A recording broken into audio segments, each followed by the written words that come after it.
Hey, everybody, and welcome to the show guaranteed to fix your libido and kick it into high gear. If you're paying the bar tab, that is. It's the 42 Show. Hooray! And in tonight's show, some of the stories we're not going to be covering tonight. Well, as the temperatures drop in Florida, residents are being warned to prepare for falling iguanas from the trees. Yeah, interesting. And Belgium's food agency warns, don't eat your Christmas trees. Yes, there's a lot more to that story, and I'm not going to cover it. And a Polish general was fired after missing anti-tank mines were found in an IKEA warehouse. And they were called Schlump. IKEA idea, I don't know. So here's with the top story tonight, Mr. Dawson. Yeah, this guy's name is Jack Smith, and he's the special counsel that brought up charges against President-elect Donald Trump for the whole January 6th insurrection. Well, his report's been released, and he said his team stood up for the rule of law as it investigated President-elect Trump and his efforts to overturn the results of the 2020 election, writing in a much-anticipated report released today that he stands fully behind his decision to bring criminal charges and that he believes they would have completely resulted in a conviction had voters not returned Trump to the White House. And here's some quotes here. So the through line of it all, Mr. Trump's criminal efforts were deceit, knowingly false claims of election fraud, and the evidence shows that Mr. Trump used these lies as a weapon to defeat a federal government function foundational to the United States democratic process. The report is just dropping days before the orange shit gibbon takes office here, right? And it really focuses fresh attention on the Republicans' frantic but failed effort to cling to power in 2020 after he lost to Joe Biden, of course. With the prosecution foreclosed thanks to Trump's 2024 election victory, the document is expected to be the final Justice Department chronicle of a dark chapter in American history. At least that's how a lot of us see it. That threatened to disrupt the peaceful transfer of power. And that's like a bedrock of democracy for centuries now. You know, so let me just get down here. There's a couple more. Trump responded to this report with a post on No Truth Social, you know, that place where he spews bullshit, right? Yeah, of course he did. Oh, yeah. And he claimed he was totally innocent, and he called Smith a lame-brained prosecutor who was unable to get his case tried before the election. In other words, Trump saw, like, he knows Trump was screwed, but dude couldn't get it through fast enough to beat Trump. And then Trump adds, the voters have spoken. Well, the voters have nothing to do with a criminal trial unless 20 of them happen to be jurors, you moron. Well, a lot of them are part of the crime. Yeah, very much, right? So, everybody knows the charges, trying to overthrow it, right?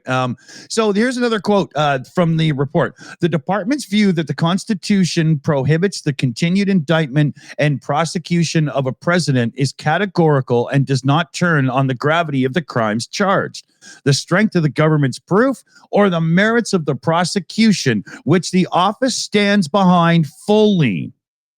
The report also goes on here. Mr. Trump's election and imminent return to the presidency, if not for, the office assessed that the admissible evidence was sufficient to obtain and sustain a conviction at trial. But now what? It's all this like pissing in the wind now, isn't it? Yeah, and this is the whole thing. So the idea that Trump cannot be in trouble in any real legal way is because of that Supreme Court thing where a president has immunity. But as I read that Supreme Court ruling, it was for presidential actions. He was not being presidential in trying to overthrow the election. That's not a presidential duty. That's not something you need to do to run the country. That is trying to be Caesar or one of the other world leaders that we could do without. Poodler. I just don't understand. How is he getting away with it? Yeah, I don't get it either. Didn't get away with it. Yeah, it's such a bad look because it throws democracy in the air and just, shits on it. It takes the rule of the court of law and justice for everybody equally and stomps on it with a shoe bigger than that worn by Kareem Abdul-Jabbar. It's horrible. He's such a criminal that I predict he won't last his term. No way.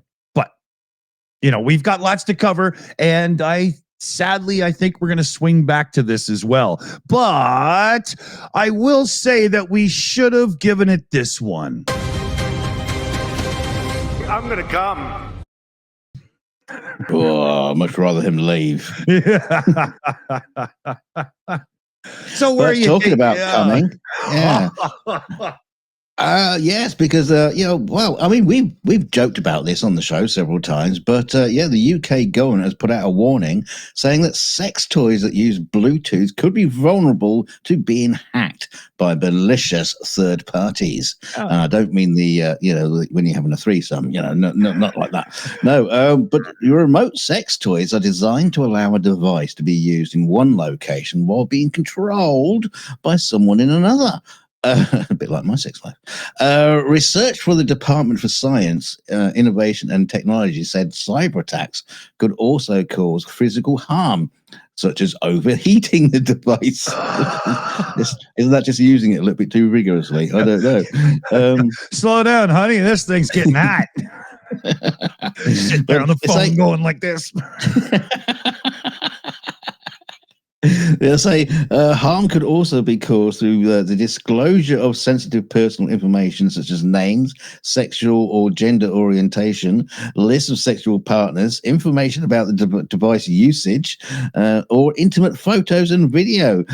These can all be accessible via the apps that control the devices. The combination of sex toys and technologies has multiple vulnerabilities, which demonstrate a clear capacity to inflict physical and psychological harm to unknowing customers. I think somebody just got mine. What the hell? Now, what's interesting, they call these devices, they call this whole sort of thing sexnology. So the sexnologies are the combination of sex and technologies of multiple vulnerabilities and attack surfaces demonstrating clear capacity to inflict surfaces, physical. They said it was going to be soft and comfortable.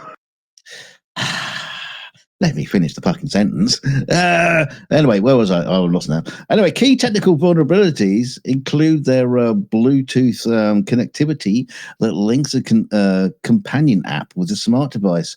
Often these connections are not encrypted, and therefore rendering them a more vulnerable attack and or interceptions from malicious, dirty-minded third parties. Yes, and we're looking at you, China.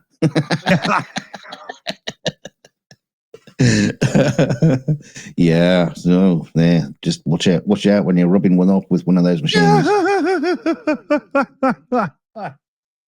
I don't get the idea of you can't call it a sex partner if you're remotely located and one person has the phone and the other person has the vibrating nubby rub. I mean, that's not partners, right? It would be awfully embarrassing if you found out your sex partner was actually your air fryer. Yeah. Just some guy driving a forklift in the Samsung warehouse getting you off, right? Yeah. Oh, dear. Yeah. But that's ridiculous. Now, I understand the idea of connected sex toys because think about it this way. If you've got a good, healthy, loving relationship with somebody of 20 years and they're going to be away for 3 weeks on a business trip or something, you could have a he device and a she device and you just sort of have them connected. Never mind people playing with phone apps, right? That could actually work for couples, but this just weird, stupid. There's like really, really strange connected like tongue things so you can kiss like a latex mouth and someone can be at the other end on their latex mouth so you can share a kiss over the internet. Yeah, very strange, but you can also just pack it with peanut butter and put the Labrador up against it. Exactly. Yeah, no, honey, I'm kissing you and you just got like a sock puppet and watching the football game. Dear. That's okay. That's strange. So, let's see here. Oh, yeah. Here's the story that was going to be our leadoff story, but then that report came out, so we had to swap things around.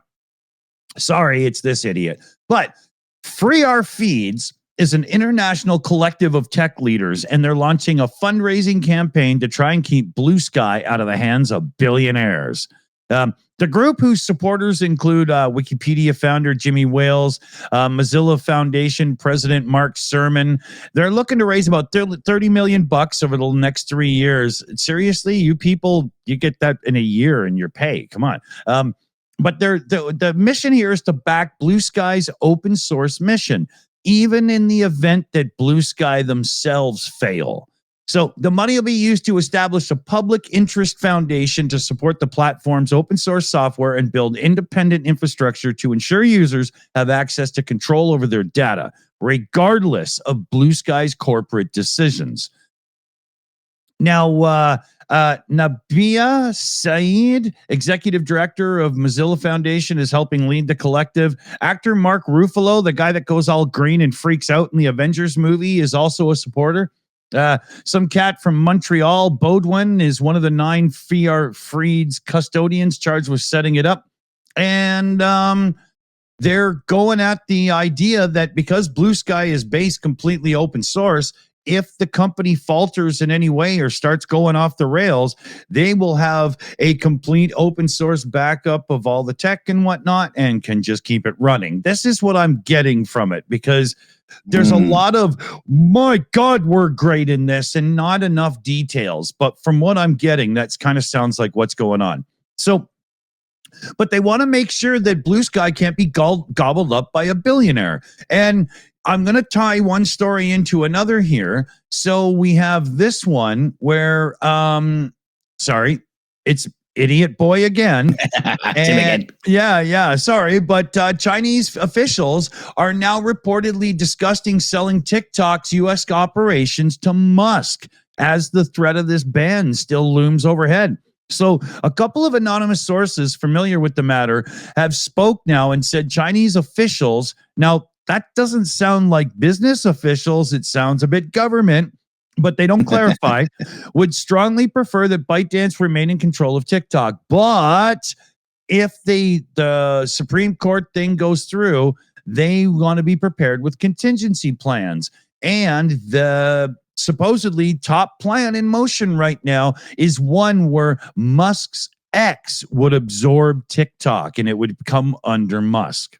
Now, oh dear God, you got to realize this is just in the nick of time when Musk is setting up his big desk in the Oval Office, and Trump is at this point probably setting up the vice president's office. You know what I mean? It's getting that bad. So does anybody here believe this just kind of happened out of the blue and hadn't been planned for a while in the background, and Musk knew that he was going to get this, and Trump was like, oh, sure.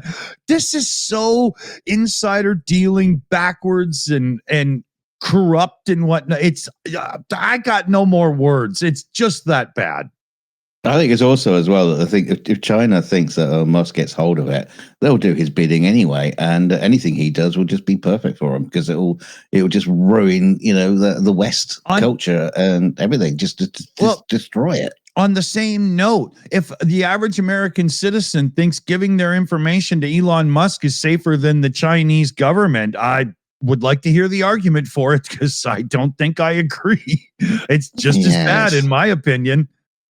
Yeah, which lion's mouth would you prefer to stick your cock in? I guarantee you let Musk have that information, he's just going to sell it to the companies owned by the Chinese government, and they're going to end up with the stuff anyway. But this way, he gets rich off it. Yeah. Okay. So, what's up next here? Well, yeah, this is an odd story. Before, when we start the story, you'll be going, what a shame. But, as the story builds, you might get the same kind of feelings that I got. Right. But anyway, Daniel Barkley, 39, and her husband, Jamie Barkley, 39. Like this is all important. They stayed at a travel lodge from 28th to the 29th of December last year with their 2 children after attending a nearby wedding.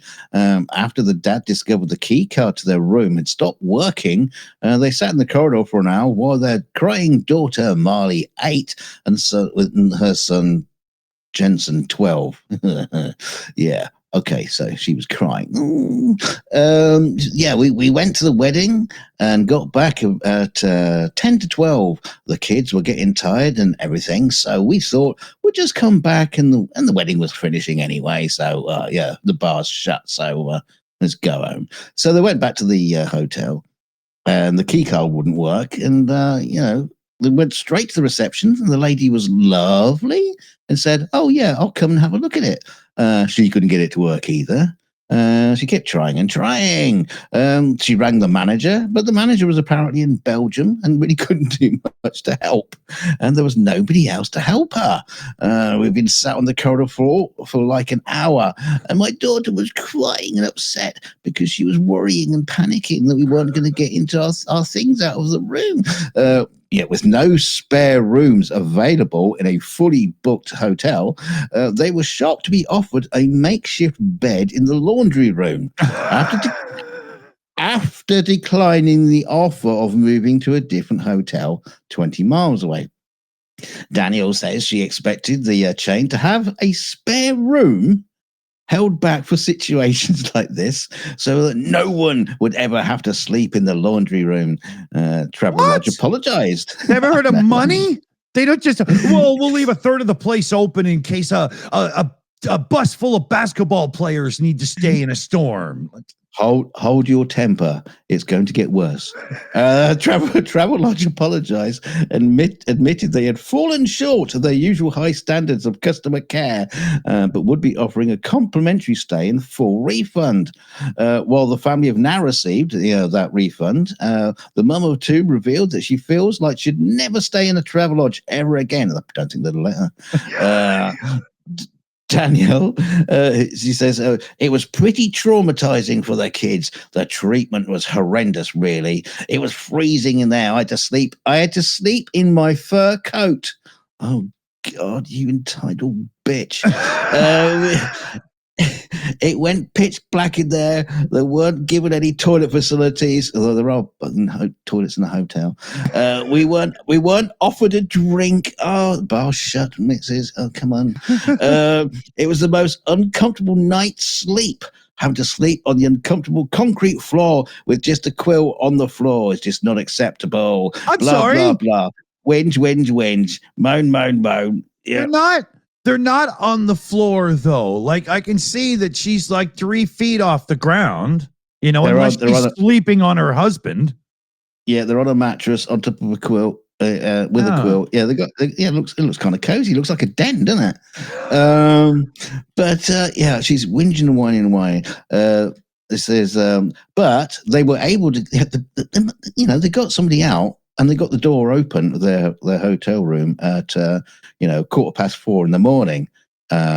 But now she was complaining there's no way of locking the door. So they said, "Don't worry, we got security cameras," and they gave her a rubber wedge to shove behind the door to keep it shut. But now, oh no, that's still not good enough. Me and my husband and the kids all got into bed, and we tried to get to sleep, but at that point in the night it already been ruined. The kids were tired and exhausted. My little girl was upset. Do you know why your little girl upset? Because this fucking Karen has been shouting at a receptionist, a poor receptionist, for 4 hours now. Yeah. And no wonder the little girl's crying. I'd be crying too. They said, she says, shame. I can't believe these people are my fucking parents. Talking about her children, he said they were just exhausted the next day. They were nearly falling asleep on the train journey home. Let them. Yeah. Let them. That's what people do on trains. Yeah. I had to keep waking them up. Keep prodding them with a stick. Stop sleeping. You're ruining my story. So the moral of this story is, if you're on vacation and there's a screw up at the hotel and they say, well, we can't accommodate you, but we'll pay for you to go to the other hotel. You say, you're paying the cab fare too? Yes, we are. You take it. You don't be a Karen. You don't be the Karen of Karens and go, no, I want my fucking strawberry on my pillow and I want it now. And just immediately expecting them to change the hotel industry. Yeah. Like she says, she keeps going on about how they should have some spare rooms kept ready. Why? This isn't grandma's house, bitch. What the fuck? Yeah, if they just kept one spare, if anything happened, okay. That's what happened to Joseph and Mary went to Bethlehem, didn't they? They complained because they got put up in a bloody stable because there was no rooms left at the travel lodge. Yeah. And if that hadn't happened, we would have missed a big story. Now, I love the fact, when they carry on with the story, it says the beautician revealed, oh, she's a beautician, is she? Right. Okay. A real entitled fucking bitch. Yeah. I'm not having a go at beauticians, but you can just imagine the type of person. Oh, yeah. With a fur coat. Yeah. She revealed that although they've been offered a refund, that she's not going to stay at the Travelodge ever again. Yeah, like I said, you're not going to let you in. Travelodge obviously, apologized. He said on this occasion, we felt short, and obviously the hotel experienced an isolated technical issue. As soon as this was brought to the attention, they promptly offered alternative accommodation at the closest Travelodge, and they've been offered a full refund and complimentary stay and goodwill gesture. But no, this woman expected like fucking rabbits out of a hat. It's like, I can't get in my room. I want another room. What should they expect them to do? I know. I mean, honestly. Somebody's got to grab this chick and say, look, I'm sorry, but life happens. Things aren't perfect. Every now and then something goes wrong. Ask your husband, because he's trapped living with you. Not everything works out in life. Yeah, think about the poor animals that your fur coat was made from. Exactly, yeah. You're wearing 7 stray cats, you ornery bitch. Sorry, I took up far too much time with that story, but it was funny. It's funny because at first light it seems like a sad story, but when you look into the details, you think, hang on a minute, why is this getting into the news? yeah, very much. I could bore you with some more Trump, but I think I'll skip that for a moment and we'll move on to this.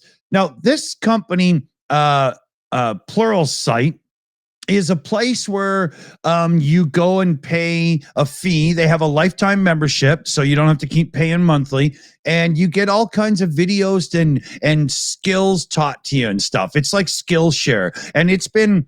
it's one of those things that YouTubers have promoted in the past and whatnot.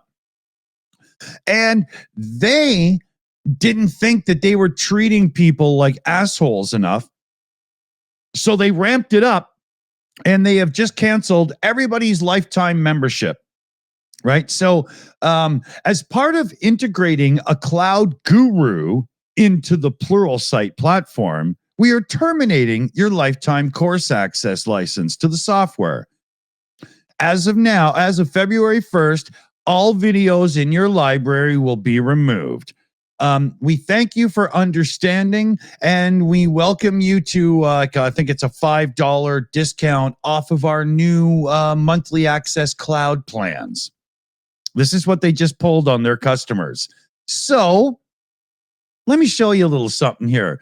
This is the, what's it called there? Trustpilot, right? This is Trustpilot. And let's just scroll through a few here, right? Samuel Powers, lifetime scam, right? They took my money for a lifetime and revoked it, Here's another one.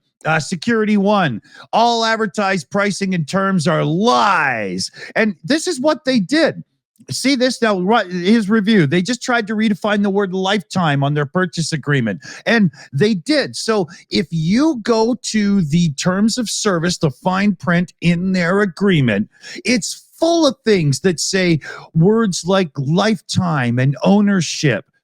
They mean what we want them to mean, not what they mean in the dictionary. And like lifetime, that word is known to go back like 400 years. But these assholes, because they paid some overpriced lawyer person, now think that they have a legal right to redefine the word and use it at their discretion how they want. And like we've been saying this for a while on this show, because more and more companies have been doing this. As soon as the first few got away with it, the floodgates would open. And this is what's going on now. Company after company that sold you a lifetime thing because they were a cool startup gaining ground has now realized that the startup money won't just keep coming in and they don't have enough to survive. So they either die or they screw you all over and turn it into a monthly subscription, which will probably kill the company anyway. But this is happening over and over and over and over again. And I urge all of you to vote with your wallets and say no to this continuous switch to subscriptions for things that we used to just simply purchase. It's bullshit. Or you can just go to Trustpilot and leave a fake review. That's true too. But with what they just did to everybody, I'm pretty sure every one of those people is an angry asshole that had a lifetime. I guarantee it. I'd be furious, It's not as bad as the honey scam, which they're getting sued through the yin yang for as well. So updates coming. Oh, yeah. Let's see here. What? Oh, okay. There's definitely a lot of it going around. Yeah, did you see? I want to skip my stories. Okay. I want to go to the farmers in India. Okay. If we got time, we'll go back to the other one. But all right, yeah. I want to make sure we get these ones. Yeah, because this is kind of funny because the farmers in India, they're being plagued with monkeys. I don't know if you can see them in the picture. There's a couple of little. It looks a lot like fucking rabbits, if you ask me. But there's monkeys in that picture, and the farmers are being plagued by them and eating their crops and everything. So deciding to has it been deciding to dress up in bear costumes to scare the monkeys away to protect their crops. Yes, the farmers based in the Indian state of Uttar Pradesh began wearing the costumes while patrolling their fields last month. No, you've been too quick with the story with the pictures. The villagers. He looks like a donkey that somebody got drunk and fucked half to death, man. Now, come on. The villagers pooled all their money to purchase the bear costume from where, I don't know, Temu. Which the farmers take turns to wear. Look at it. Oh, that makes it worse, though. They're sharing that sweaty hot. Oh, no. The farmers claim the monkeys have become a serious issue in the area. And, well, I think now they're just lying on their back laughing. It looks like somebody paid a drug addict to be the bad guy in a real low-budget movie, man. There's details of this story. It doesn't matter. This is the best part of the story. Ridiculous. Where did you get that bear outfit from? I mean, honestly, he looks like an emo donkey, though, or something. Like, look at that hair coming over the top. It's like he's trying to be Elvis or something. It's just like a furry onesie with a bin bag on his head. And all the monkeys in the field and stop eating. They're going, what is that over there? Yeah, he just got lost. Is that a gorilla? Is it a bear? Is it a monkey? I don't know. That's Will Smith trying to get away from the fires. Yeah, that's what Will Smith looks like after the fires. Yeah. Oh dear.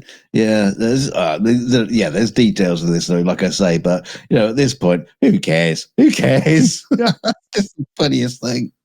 Looks like he got lost going to the caravan club for that special party.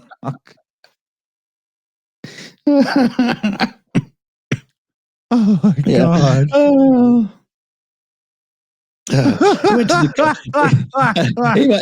They might have gone to some like Indian costume shop and they go, God, you're the 30th person in here today to buy a bear costume. I'm afraid all the good ones are gone. Yeah. We do have this kind of like monkey suit at the back here and a bin bag. Yeah, put that on your head. Yeah, it'd be fine. You get away with it. Yeah. I think originally that was a James Brown Halloween costume from 1979.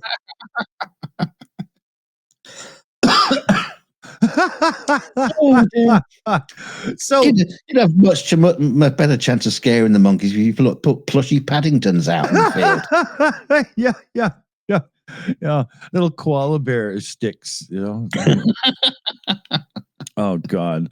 So about a couple of years ago, Google came up with this idea for what they were going to call like a fingerprint.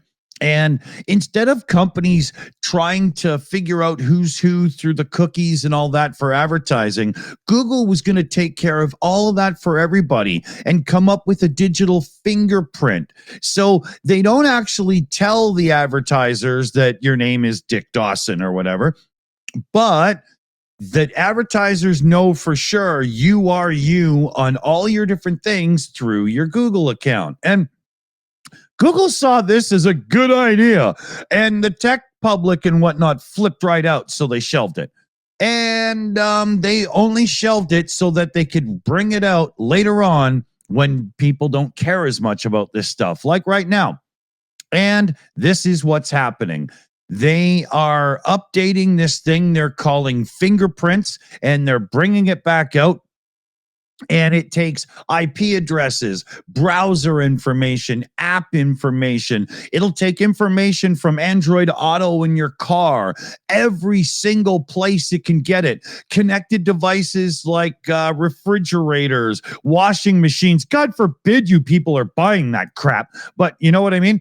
And it'll take all of it to make sure that the big corporations that now all own 70 companies apiece to make it us think that we're dealing with all these companies where really it's just a few now, can even corner us more. They can go, oh, look, this person's addicted to that thing. So is that person. So we've got 40% of the public in that area that love Fruitopia. So we can just start watering it down and make it crappy and they're still going to buy it. And they'll market it. It's the worst thing that could happen. And Google is pushing forward it big time because they have zero respect for you. They only care about that little piece of plastic that you call a credit card. That's it. Oh, I thought you meant like a vibrator. Well, if you've got it connected to the credit card, then they care about that too. Yeah, but it's really bad. It really sucks. I highly recommend that people start looking at alternative browsers. For somebody like us doing YouTube creation, being in a Google browser is beneficial. But outside of this, I'm switching my stuff coming up because this is just one step too much now. They're serving us up on a silver platter. Yeah, .go is probably the way to go. Yeah, exactly. I'll be using an open source version of Chrome that has no Google services in it, so they just have nothing to do with it. But yeah, where do you want? Okay, 3.5. Oh, we're almost at 4. Okay. Oh, you got to do that. Yeah. The marquee, because an X account of Vancouver's Penthouse Strip Club has been suspended, not for what you might think. The social media platform, formerly known as Prince, took action over a photo of the club's latest marquee, reading "Forever Neighbors, Never Neighbors." It went viral. The wording references Trump's, recent trolling of Canada. But uses a juxtaposition of the Canadian spelling of neighbor against the correct version, should we say? Yeah, and the US version of neighbor for political satire. It didn't seem to like that very much on Twitter, because only a day after the photo sign of posted to X, the free speech social media platform shut the club's account down, saying it violates its X hateful profile policy. X, what? Twitter, the most hateful place in the internet, has decided to say that was hateful. That was hate speech, and it's coming down. Yeah. So, can somebody explain the hate speech in that to me, or am I just thick? No, nobody can explain. Because I mean, he says the media manager Benjamin Jackson for the place. He says, when I first saw the words hate speech, he says my heart dropped. Still, right now, I find myself a little speechless because Look at it's the shocking. face. Yeah, look at the face. Just obviously and clearly, it's not hate speech. That's the face of a man who just had poo come out. Yeah, just that little squirt. Yeah. He just couldn't hold it in. Oh dear. Apparently the marquee in Vancouver is famous for its little jokes on its marquee. Oh yeah. Mm. Well, there was one during the COVID pandemic thingy when they had closed for business. Closed for business. Yes, it's very hard to say without sounding it. Anyway, what else is he saying? Yeah, well, he's basically saying that although the marquee normally draws laughs locally, it's now grown an international audience. And the controversy from Vex is actually been good for business. Oh yeah, and at this point they can keep the account. They can start off. Yeah, the thing X doesn't understand is they just made the Penthouse one of those places that always will get memed now for their sign, and everyone's going to want to see it. Like there's some bar in Texas, and their sign always ends up on the meme sites because it's funny. They just did that. Yeah. Elon, you just handed that to the Penthouse because you're a sore loser, bitch. Fuck. Oh, what an idiot. Yeah. Can you imagine his father right now? Oh, not again, you fucking schmuck. And he's jumping up and down, all giddy. He said, I might get TikTok as well now. Whee! His father will wake up in a cold sweat. Can you believe I brought this fuck into the world? Oh, Jesus. Big shout out to the team here. We got Annette, PJ CNET, and Shayna Caldwell in with us tonight. Huge thanks to the team because without them, nothing happens around here. And we're grateful you could all join us to watch us live. And we'll see y'all real soon. Yeah. And don't forget to hit like on the way out. I'm going to do that right now. So you make sure you do the bloody same, all right? And don't forget to share us out on social media and do all the other good things that are good for this channel. Thumbs up and, donations and all those lovely, lovely things. Yeah, just do it all. And don't forget to make sure you're sub to all our other channels as well. The 42Show, which this if you're watching it, not live, that's where you're watching it anyway. So you're already there. Just make sure you're subbed.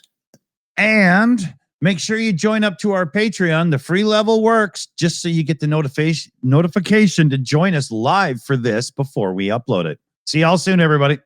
If you're ever confused, just go to the website, TheShills.org. You'll get information will be there. All right. See y'all. Bye.